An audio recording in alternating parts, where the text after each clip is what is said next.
gotta love that Oaklander. Wanna see that Oaklander, Oaklander, Oakland TV. Oaklander, Oaklander, Oakland TV. Piece of heaven with our new exit on 287. We can be seen on channel 20. That's our TV. Oaklander, gotta love that Oaklander. Wanna see that Oaklander, Oaklander, Oakland TV. Oaklander, Oaklander, Oakland TV. Oaklander, Oaklander, Oakland TV. Oaklander, Oaklander, Oakland TV.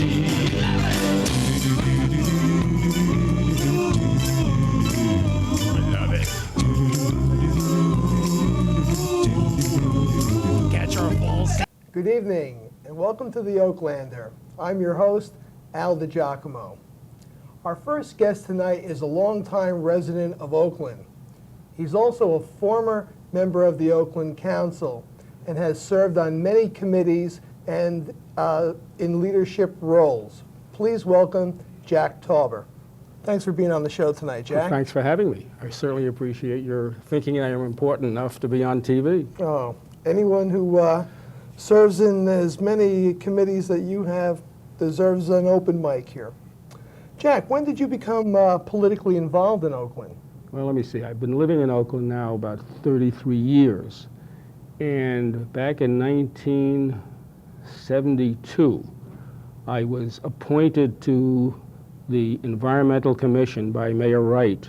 I happened to have been in Czechoslovakia at the time on a consulting assignment for the United Nations.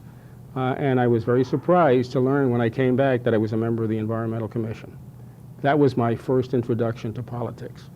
And what capacity did you serve on this commission?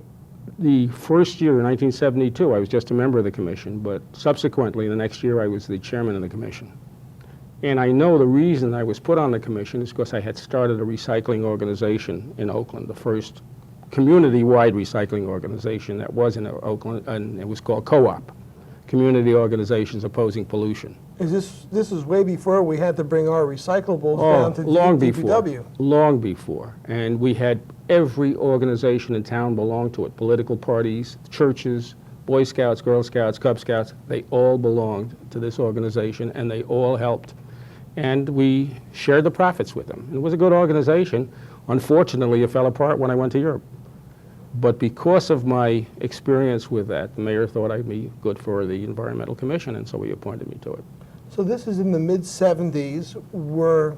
Early 70s. In the early 70s, we're taking our recyclable and we're actually selling them as scrap and actually earning money? That's right. That's right. The organization earned, I think we had well over $10,000 in the organization when I came back. We eventually spent it. Part of that money was used to start Vocal. Really? Part of the money was given to the organization called YES, Youth, Environment, and Seniors. You're still involved with that, right? Yes, I'm still involved with both Vocal and Youth, Environment, and Seniors. Did that lead to you getting on to the flood control committee? No. What had happened was that when I was on the Environmental Commission as chairman, I had a dump closed, a dump that was operated by Oakland. It happened to have been on the Ramapo River, and it was leaching into the waters. And I had warned the mayor and the council at that time that unless they did something about the dump, that I was going to have the DEP come in and do something about it. And the DEP sent them a letter saying that they're going to be charged $10,000 a day unless they close the dump. That embarrassed the mayor. He called me in at the meeting of the mayor and council. Which mayor is this at this Mayor point? Wright, Okay. the one that appointed me to the commission. And he asked me why I did it, and I said because that's what the function of the Environmental Commission is to protect our citizens. He didn't reappoint me, and when he didn't reappoint me, I think it was about 4 or 5 members of the Environmental Commission resigned. And the then independents appointed me to fill a vacancy on the on the council because of the popularity, I guess, I had gotten from doing what I had done. Oakland seems to be had a lot more activity. Not that we're not active these days. Surely we have sports and recreation and theatrical things, but it seems as from a citizen political activity, we kind of fall short these days. Is there any explanation from that? Well, you got more families where there are two people working, so it's harder for people to get out. And I think we no longer have the kind of coverage in Oakland that we used to. We used to have our own newspaper, the Oakland Observer, so everybody knew what was going on in town. We used to have reporters from the Record come to all of the meetings. That doesn't happen anymore. Well, So we don't get the kind of coverage that we should be getting. So people really don't know what's happening in town. Well, I've seen you attend many different meetings in towns, whether they're planning board meetings or council meetings, and you've always got an interesting question, and you always pose them eloquently to the council. Are there certain issues that you're working on now that you're asking questions? Yes. Oh, yes. One of the issues that I've been on since November was the Ramapo Folk Festival, which is a worthy endeavor. I have no doubt. It was wonderful. Yeah, it was a worthy endeavor. However, when I tried to get information about what it cost Oakland, I had difficulty. I asked the mayor first who conducted it, and he said it was a private organization. I asked what the name of the private organization was, and he gave me a name. We checked the corporation with the state of New Jersey, where there was no such corporation listed. He gave me another name.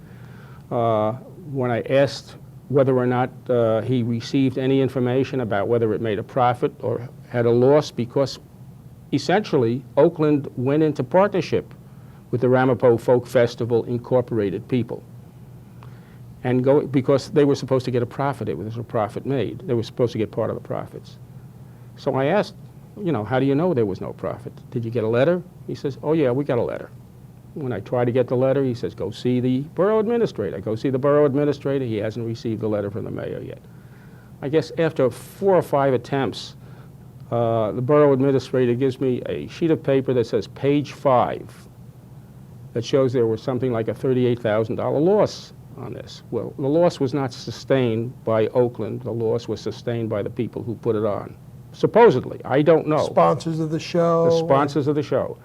Supposedly. I'm not aware that this is true or isn't true. I haven't seen an audit of this situation yet. Is this uncommon, Jack? Is this uncommon that you would ask for some documentation on and many funds were used for that, from the county, from the state, cultural It's committees? uncommon. It was uncommon for me in the past to get information. It's uncommon now. It wasn't uncommon in the past for me to get information like this. Right now, it looks like in many cases, I'm being stonewalled in getting the information because it may be an embarrassment, like the closing of the dump was to the municipality. This may be an embarrassment that the borough has gotten involved in a little business that lost money. I only found out at the last meeting that the borough spent $14,000 in overtime pay for the DPW and the police department on this particular project. Now, the borough has been involved with other projects. They got involved with the Oakland Education Foundation, which is another good organization, and they do good work in the flea market. And we don't know what the costs are associated with that, the full cost. And that should be audited. Everything that the borough gets involved with as a partner, where they spend money, should have an audit report. Mm-hmm. Sure, of course. And we don't see that. I'm still a little stymied because we've had our own little inquiries, not fully addressed with our report with the water, and we hope that we can get some cooperation from Borough Hall, and I'm sure that that will happen in the future. But why is there little coverage of citizen inquiries at these public meetings? As I said before, we no longer have the newspaper coverage that we had before. We have the newspaper coverage from the suburban news. We have one reporter that comes to every meeting. And that reporter can take down voluminous notes regarding what's going on, but what gets into the paper is edited. I'm very happy that there's an organization like the Oaklander that will allow people like me to come on and express our views.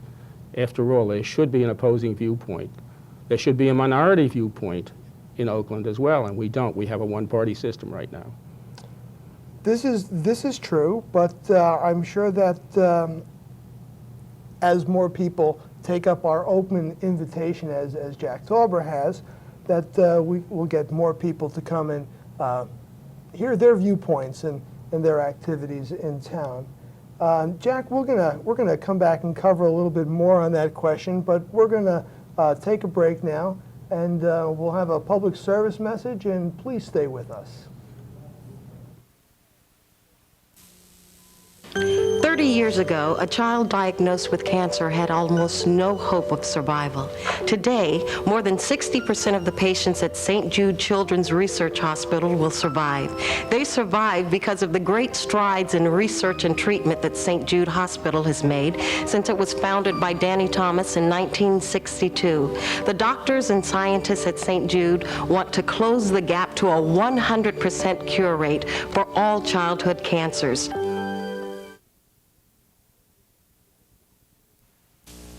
Hi, I'm Richard Karn. Eye safety is a big issue. Most of our routine household chores and activities, from using power tools to mowing the lawn, are potentially hazardous. So be smart. Wear protective eyewear, because an accident can happen in the blink of an eye. For more information, call Prevent Blindness America at 1-800-331-2020.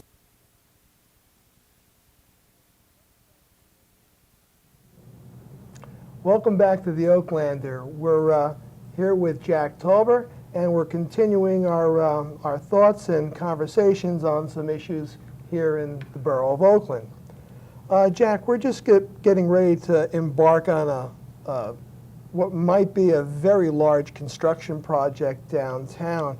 What are your thoughts on the proposed traffic renovations to the downtown area? Well, I told you before that I worked as a consultant. And I was very surprised that Oakland has decided to expend $10,000 on this traffic study, $4,000 which is going to Mr. Travers for this study. Mr. Travers has done a study of the traffic situation in Oakland before. He made recommendations that Oakland did not follow. And it has always been my thoughts and concerns that when you hire a consultant, the consultant always comes up with the answers you want. It's like an expert witness or an expert that's hired for a trial.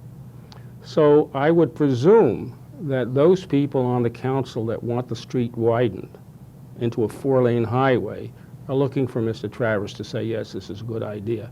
But I just can't understand the development of a 4-lane highway that comes from a 2-lane highway and ends up into another 2-lane highway, helping out Oakland. It would destroy part of the commercial area that we have in town, and when you destroy the commercial area, you destroy part of the middle class that lives in Oakland. Now, you go to almost every council meeting, and you're probably one of the few people who are not an elected official who has been following these issues. Haven't other studies been made that show that this is really an imprudent well, from what project to go through it at this point? Pardon me. But for what I understand, I don't. Yes, there have been some studies. I think Bergen County had made some studies, and maybe the Department of Transportation as well. However, these people would like to widen the highway. I mean, they have money available for it.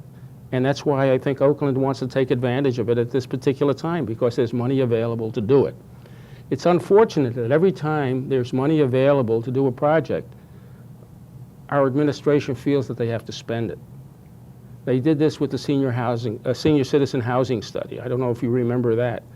They got HUD money, and they went ahead despite the overwhelming desires of the seniors not to have this study done. And I think there were about $65,000 available. They did several segments of the study, and they had to turn $21,000 back when they found out that what they were doing was not going to end up with a senior citizen housing. So, yes, when there's money available, they like to spend it. It seems to be that way. I believe it was in the February 5th Suburban News where bus stop signs appeared on Ramapo Valley Road. I believe that there was someone waiting for a bus at this new stop trying to leave their car at home, keep the air fresh. And there are no buses that were riding on Ramapo Valley Road. The signs were pulled up. They came down faster than an Oaklander flyer at drug fair.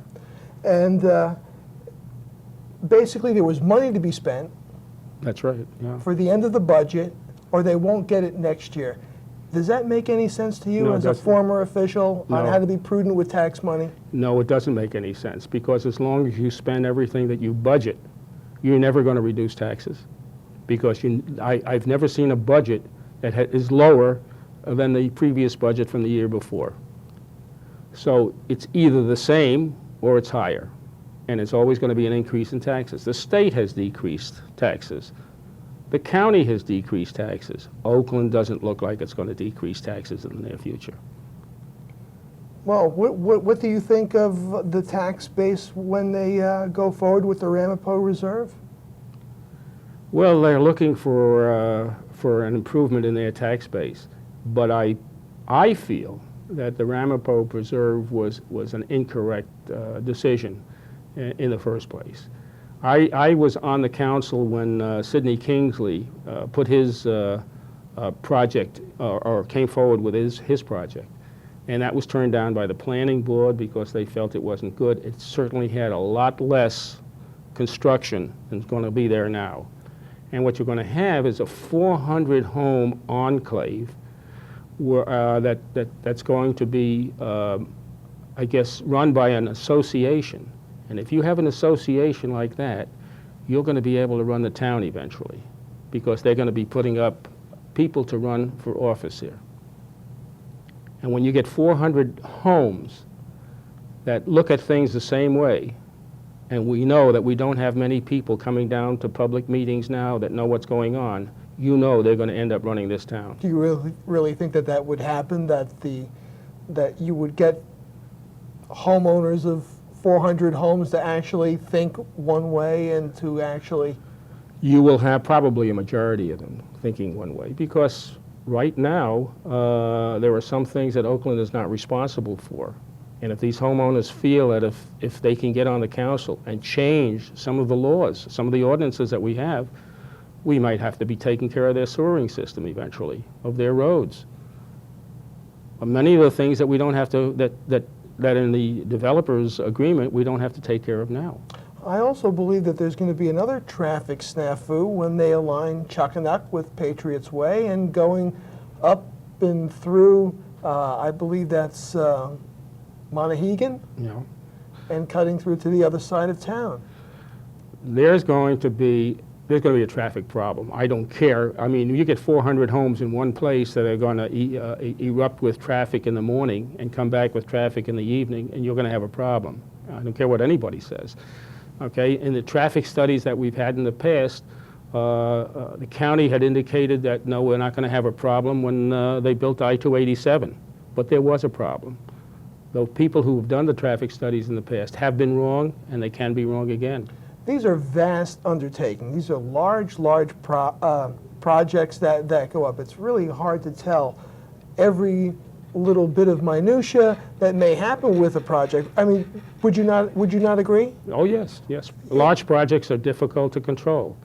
The other thing that bothered me about the Ramapo River Reserve was the fact that we have zoning laws, which our zoning department and our planning board felt were adequate.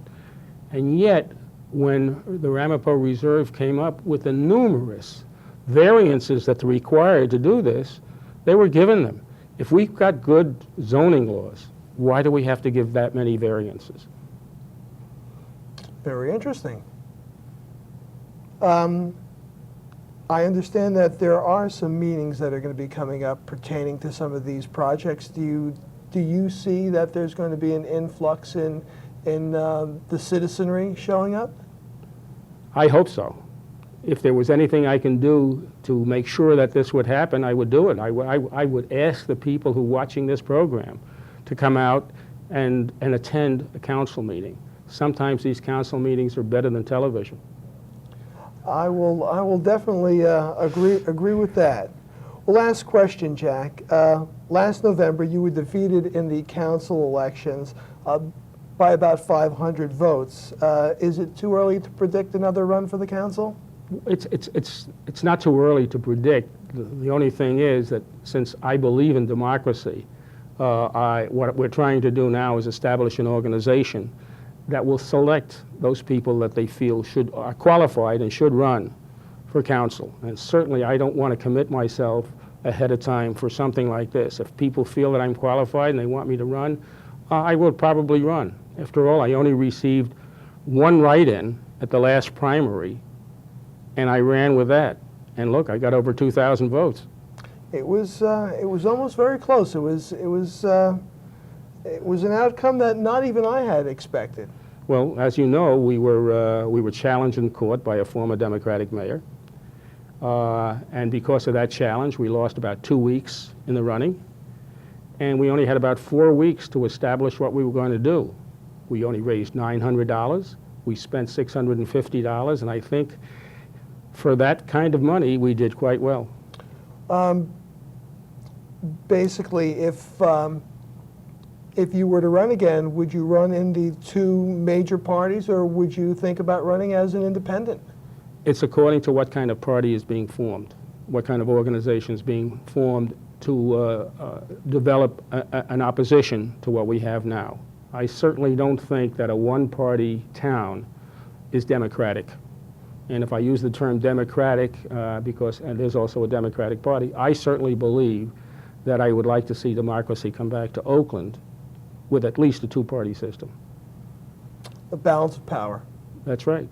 Jack, I want to thank you for coming on the show tonight and speaking with some of our viewers here on some very important matters that will be for the Oakland Council and planning boards, and we really do hope to see some of you down there. I know everybody's busy, but this is where we live.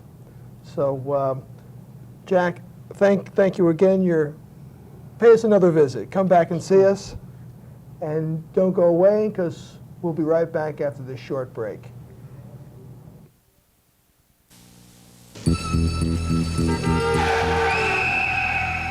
You ready to go home now? Hey, you sure gave us quite a scare, young lady. I don't know how to thank you, Doctor. You already did, by getting Susie the Medical Alert bracelet. It told us of Susie's allergies and helped us provide the right treatment fast. If you have allergies or take medications, call Medical Alert. It could save your life.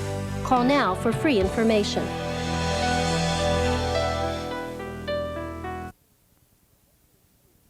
Welcome back to the program.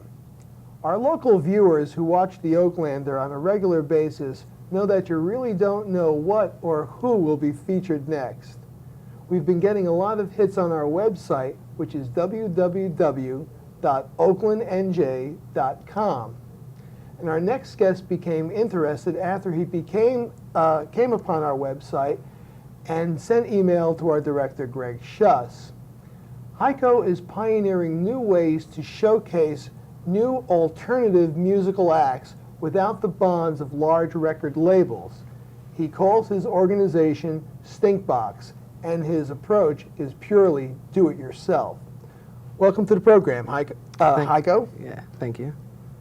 What's the major difference between commercial heavy metal and what's been happening on the East Coast underground scene? Well, a lot of people, they don't realize that there is a very big underground scene that's happening, and a lot of people think that the underground is a bad thing, that there's a lot of drugs and a lot of, I'm talking about in punk music specifically, that they think that the way people look and the way they dress, that it's a bad thing, that there must be something wrong with them, or they must be on drugs, and you'd actually be surprised that I mean, of course, some people do drugs, but there is a lot of people that don't want to be part of that, and they just enjoy staying in the underground and going to shows. There's a lot of shows in New York and all over, everywhere, where there, music, and especially a lot of young kids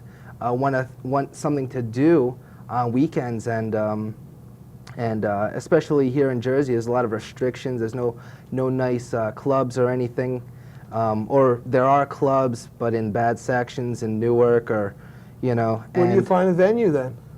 A lot of these people, actually, you got 15, 16-year-old people, as well as 18, 20, 22. They're actually renting halls in VFWs, Really? and elk lodges and all sorts of venues just to put on a show, to have people come out and enjoy themselves. So they don't serve alcohol? No alcohol, but the problems with that is that when there's all these, the people dressed in spiked hair and all these studded jackets and all these colors and leather and this, they think the cops want to come there and try to find something wrong, like look for drugs or alcohol or anything. And but usually there's nothing that happens locally, especially in this area, in the Wyckoff, Oakland area. Nothing really bad happens at these shows. Just sometimes, not really fights. I haven't seen a fight at these shows or anything. But we've had some local activity. There's a young high school gal here in town, and she sponsors battles of the bands when they have things in town here. We've had short interviews with two bands called Jonesin and Aisle 6. I hope they're still together at this point, but they were young, they were high schools. But again, they're non-conforming, but they're just doing their thing. And a lot of bands that are touring. New Jersey has a great music scene in the underground. And a lot of these bands that are touring and passing by, they want to play shows. And where can they play? Where can they play? So people set up these shows, and it's not a bad thing. I think it's good because it gets people together. It's bonding, That's where I meet, some of my friends and stuff. We all, meet at these shows because, I got a day job and everything. So, during the week and school and everything. So. This seems very, very, very creative. Tell us exactly what you do with Stinkbox. You work with some bands and Stinkbox itself is a logistical support in helping bands get their music to reach a wide audience of people.